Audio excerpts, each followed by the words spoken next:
আপনারা এখানে আধা ঘন্টা বসে আছেন এর মধ্যে যদি আমাদের দ্বারা কোনো সমস্যা হয়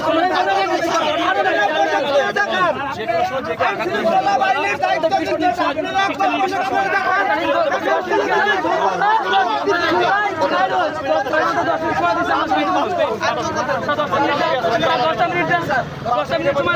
আরে আমরা ভিতরে যাচ্ছি আমরা কি দুর্নীতি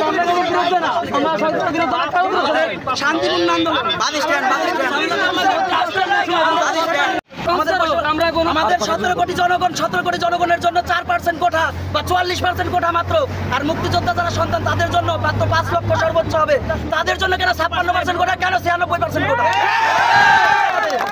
আমাদের মুক্তিযোদ্ধারা আমাদের জন্য দেশ স্বাধীন করছে, তাদের একটা অগ্রাধিকার আছে, কিন্তু এই বলে যে দেশের একদম তাদেরকে ম্যাক্সিমাম দিয়ে তাদের একটা সমঝোতাপূর্ণ অবস্থা আসুক, তাদের একটা পার্সেন্টেজ নির্দিষ্ট পার্সেন্টেজ দেওয়া হোক, বাকিদের মেধার ভিত্তিতে চাকরি হোক।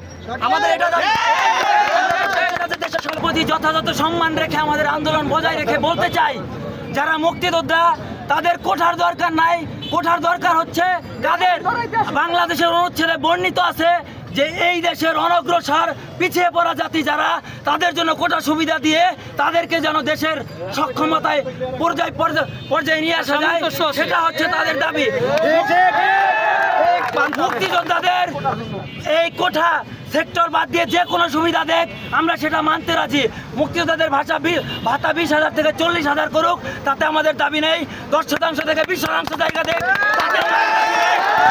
দাবি কেন মেধার মধ্যে এই রকম অশ্লীলতা, এই রকম মেধা ছাড়া বিষয়গুলোর কেন প্রোপাগান্ডা চালানো হচ্ছে?